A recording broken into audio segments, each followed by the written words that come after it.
నేను మొన్న పాస్టర్ ప్రవీణ్ పగడాల గురించి నేను చెప్పాను పోయిన ఆదివారం.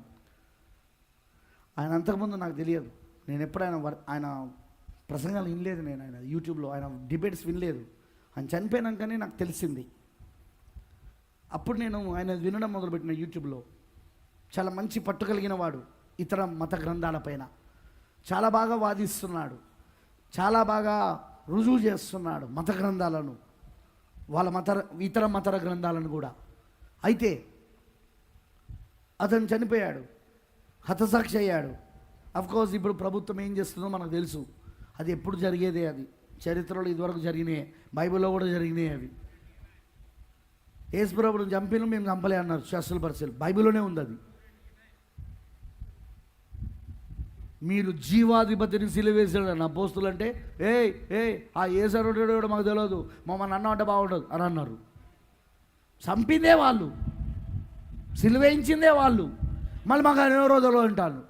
అట్లనే ఉంటుంది అది, మొదటి నుండి అంత. అది ఇప్పుడు ప్రవీణ్ పగడల్ల గారిని నాకు తెలిసైతే ఆయన చంపించారు, ఆయన హతసాక్షి. కానీ ఆయన వధువుగా మాత్రం ఉండలేడు.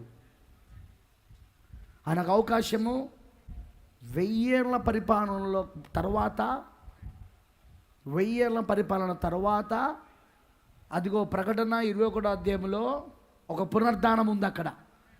ఆ పునరుద్ధానం ఏంటిదంటే మొత్తం ఇప్పటిదాకా 6 ఎత్తబడుట్లో లేని వాళ్ళందరూ, 6 ఎత్తబడులు ఉన్నాయి. ఆ 6 ఎత్తబడుట్లో పునరుద్ధానం పొందని వాళ్ళందరూ అప్పుడు పునరుద్ధానం పొందుతారు. అదే ధవల సింహాసనం తీర్పు. ఆ తీర్పులో వాళ్ళు నేర్పడినప్పుడు కుడి పక్కన గొర్రెలుగా, ఎడమ పక్కన మేకలుగా 2 గుంపులు వస్తాయని బైబిల్ చెప్తున్నది. ఆ కుడి పక్కన గొర్రెలుగా ఉన్న వాళ్ళకు అప్పుడు వాళ్ళకు నిత్య జీవం ఇవ్వబడుతుంది. ఇలాంటి హతసాక్షులకు అప్పుడు ఇవ్వబడుతుంది. మరి వధువుగా ఉండాలంటే ఈ వర్తమానం తప్ప. గుర్తుపెట్టుకోనండి, సింహాసనం పైన కూర్చొని క్రీస్తు సింహాసనముల పాలు భాగస్తులు కావాలంటే ఈ వర్తమానం తప్ప వేరే ఏ అవకాశం లేదు. క్రీస్తు భార్య కావడం వేరే అవకాశం లేదు. ఇప్పుడు ఎత్తబడాలంటే ఈ వర్తమానంలో ఉండాలా. నీకు నిత్య జీవము బహుశా అది దేవుడి కనికరం పైన ఆధారపడి ఉంటుంది, దేవుడి కృప పైన ఆధారపడి ఉంటుంది. బహుశా నీకు ఒకవేళ హతసాక్షి అయితే, ఈ వర్తమానం కాకుండా, ఈ వర్తమానంలో లేకుండా హతసాక్షులు అయితే, ఈ వర్తమానంలో లేకుండా ఎవరైనా క్రీస్తు కోసం చనిపోతే, చంపబడితే, అదిగో వాళ్ళకు పునరుద్ధానం ఈ ఎత్తబడుట్లో ఉండదు. ధవల సింహాసనం తీర్పు దగ్గర గొర్రెలుగా లేపబడతారు. బైబిల్ అంటుంది వాళ్ళకు అప్పుడు నిత్య జీవం ఇవ్వబడుతుంది. కానీ వధువుకి ఏంటో తెలుసా? ఫైనల్ పాయింట్ చెప్తానా, ఆల్రెడీ వధువు నిత్య జీవం కలుగున్నది. మనకు నిత్య జీవం ఇవ్వబడడం కాదు, కలిగి ఉన్నాం మనం ఈ రోజున. మీకు సంగతి చెప్పాలా, షాకింగ్ న్యూస్.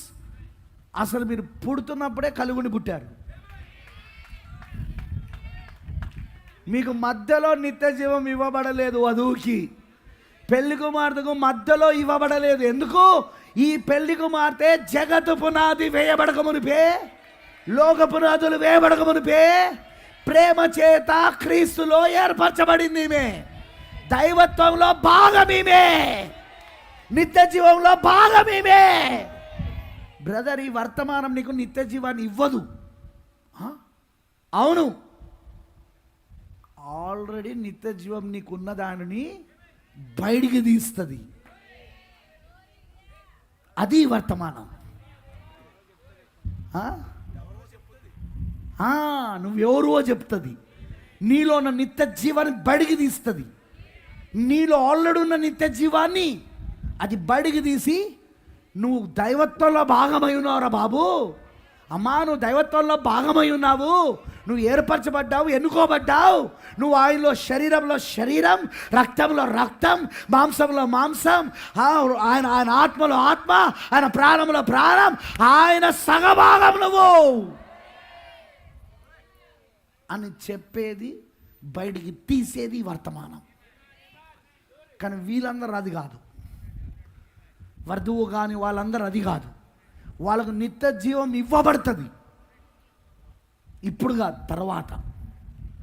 కానీ వధువుకి ఆల్రెడీ నిత్య జీవం ఉన్నది. ఆమె పుట్టుడే నిత్య జీవం కలుగుని పుట్టింది. 7 సంఘకాలంలో ఉన్న వధువు.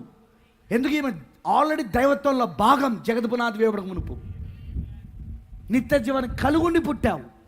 పరిశుద్ధాత్మ అభిషేకం వచ్చి ఏం చేస్తుందో తెలుసా? నీలో ఉన్న నిత్య జీవాన్ని బడికి తీస్తుంది. నీలో ఉన్న విత్తనాన్ని. వర్షం వచ్చి ఏం చేస్తుంది? ఆల్రెడీ భూమిలో ఉన్న విత్తనాన్ని మొలకెత్తిస్తుంది. కరెక్టేనా? అసలు విత్తనమే లేకపోతే ఎంత వర్షం పడినా మొలకెత్తుతుందా? అలాగనే నీ లోపల నిత్య జీవాన్ని మొలకెత్తించేదే పరిశుద్ధాత్మ బాప్తిస్మం. అది ఈ కాల వర్తమానం. అర్థమైందని చెప్పింది. వధువుగా ఉండాలంటే వాళ్ళు ఆల్రెడీ నిత్య జీవాన్ని కలిగి ఉండాలా. మరి నిత్య జీవాన్ని కలుగున్నవాడు ఏంటిదంటే ఈ వర్తమానాన్ని నమ్ముతాడు. నిత్య జీవాన్ని కలుగున్నవాడు ఈ భూమి పైన పుడుతున్నప్పుడే నిత్య జీవాన్ని కలుగుని పుట్టినవాడు ఈ కాల వెలుగుని, ఈ కాల వర్తమానాన్ని, ఈ సాయంకాల వెలుగుని, ఈ గడియ వర్తమానాన్ని అంగీకరిస్తాడు. అందుకే అపోస్తల కార్యంలో ఏముంటుందో తెలుసా? ఎందరైతే నిత్య జీవము కొరకు ఏర్పరచబడి ఉన్నారో వారందరూ అతని వాక్యమును అంగీకరించారని ఉంటుంది. ఎందరైతే నిత్య జీవము కొరకు ఏర్పరచబడి ఉన్నారో వాళ్ళు ఆల్రెడీ నిత్య జీవం కోసం ఏర్పరచబడ్డారు. అంటే ఆల్రెడీ వాళ్ళ నిత్య జీవం ఉంది. వాళ్ళు వచ్చి వాక్యాన్ని నమ్ముతారు. ఈ గడే వర్తమానాన్ని అందరు నమ్మరు. ఓన్లీ నిత్య జీవం కలుగున్న వాళ్ళే ఈ వర్తమానాన్ని నమ్ముతారు. ఆల్రెడీ నిత్య జీవం ఉన్నోళ్ళే, ఆల్రెడీ ఏర్పరచబడిన వాళ్ళే, ఆల్రెడీ దైవత్వంలో ఉన్న వాళ్ళే ఈ వర్తమానం నమ్ముతారు. మరి రాత్రి నువ్వు ఉన్నావా సిస్టర్? ఈ రాత్రి నువ్వున్నావా బ్రదర్? ఎందుకంటే 1000 ఏళ్ల పరిపాలనలో వధువు మాత్రమే ఉంటుంది, పెళ్లి కుమార్తె మాత్రమే ఉంటుంది. వీళ్ళందరూ ఉండరు. ఈ వర్తమానంలో లేకుండా క్రీస్తు కోసం సాక్షులుగా బతికి, ఈ వర్తమానాన్ని అంగీకరించకుండా క్రీస్తు కోసం సాక్షులుగా బతికి చనిపోయినా లేకపోతే హతసాక్షులైనా వాళ్ళందరూ 1000 ఏళ్ల పరిపాలనలో రారు. ఆ మిగిలిన మృతులు 1000 ఏళ్ల పరిపాలనలో రారు. వాళ్ళందరూ ఎప్పుడు వస్తారంటే ధవల సింహాసనం తీర్పు రోజున, 1000 ఏళ్ల పరిపాలన తర్వాత ధవల సింహాసనం తీర్పు రోజున ఆ మృతులు పునరుద్ధానం పొందుకుంటారు. వాళ్ళు గొర్రెల వలె లేస్తారు. అప్పుడు వాళ్ళకి నిత్య జీవం ఇవ్వబడుతుంది. కానీ వాళ్ళు వధువు కాదు. ఎందుకంటే వధువుకి వాళ్ళకు తేడా ఏంటంటే వధువు ఇప్పుడే పునరుద్ధానమై లేస్తుంది. ఇప్పుడే శర మార్పు పొందుకొని 1000 ఏళ్ల పరిపాలన కోసము ముందుగా పెళ్లి విందుకి వెళ్ళిపోతుంది. ఆమె వివాహ విందులోకి వెళ్తుంది. గొర్రెపిల్ల వివాహ మహోత్సవంలో ఉంది. ఇప్పుడు వధువు గొర్రెపిల్ల వివాహ మహోత్సవంలో ఉంది. విందులోనికి వెళ్ళబోతున్నది ఆమె. తర్వాత హనీమూన్కి 1000 ఏళ్ల పరిపాలన కోసం వస్తుంది. అది వధువు. నువ్వు వధువుగా ఉండాలంటే ఈ కాల వర్తమానం. లేదు మాకు నిత్య జీవం కావాలి అంతే సరిపోతుంది అంటే డినామినేషన్లో యథార్థంగా బతుకు, నమ్మకంగా బతుకు. వాడు చెప్పే తప్పుడు బోధలన్నీ నమ్ముతూ కూడా యేసు ప్రభుకు యథార్థంగా నమ్మకంగా ఎవరు జీవిస్తారో, పరిశుద్ధంగా జీవిస్తారో ఆ డినామినేషన్లో వాళ్ళందరికీ తీర్పు రోజున, ధవల సింహాసనం తీర్పు రోజున పునరుద్ధానం జరిగినప్పుడు వాళ్ళు గొర్రెల వలె లేపబడతారు. గొర్రెల వలె వాళ్ళు వేరు చేయబడతారు. వాళ్ళకు అప్పుడు నిత్య జీవం పడుతుంది డినామినేషన్లో. కానీ వధువుగా ఉండాలంటే, సింహాసనంలో పాలుభాగస్తుడు కావాలంటే, 1000 ఏళ్ల పరిపాలనలో ఉండాలంటే ఇప్పుడు పునరుద్ధానంలో లేవాలి, ఇప్పుడు మార్పు చెందాలి.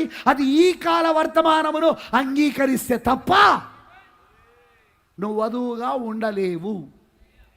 మీకు ఈ క్వశ్చన్కి ఆన్సర్ వచ్చింది అనుకుంటాను. ఎందుకంటే డినామినేషన్లో కూడా యథార్థంగా ఉన్న వాళ్ళు ఉన్నారు, వాక్యం కోసం పోరాడుతున్న వాళ్ళు ఉన్నారు, క్రీస్తు కోసం. వాళ్ళకి ఈ వర్తమానం తెలియదు కానీ వాళ్ళు వాక్యాన్ని నమ్ముతున్నారు కానీ వర్తమానం తెలియదు వాళ్ళకు. వాళ్ళు యథార్థంగా జీవించారు, పరిశుద్ధంగా జీవించారు. మరి వాళ్ళ పరిస్థితి ఎట్లా? వాళ్ళు హతసాక్షులు అవుతున్నారు కొంతమంది. మరి వాళ్ళ పరిస్థితి ఏంటి అంటే వాళ్ళు వధువు కాదు. మళ్ళీ చెప్తున్నా, వాళ్ళు వధువు కాదు. వధువు కావాలంటే ఈ గడే వర్తమానం ఒకటే. వాళ్ళకు నిత్య జీవం అనేది ఇప్పుడు లేదు వాళ్ళ దగ్గర. అందుకే ఈ గడే వర్తమానాన్ని వాళ్ళు అంగీకరిస్తలేరు. ఈ గడే వర్తమానం వాళ్ళు ఎప్పుడు అంగీకరిస్తారో తెలుసా? ఈ గడే వర్తమానము వాళ్ళు ఎవరు అంగీకరిస్తారో తెలుసా? నిత్య జీవం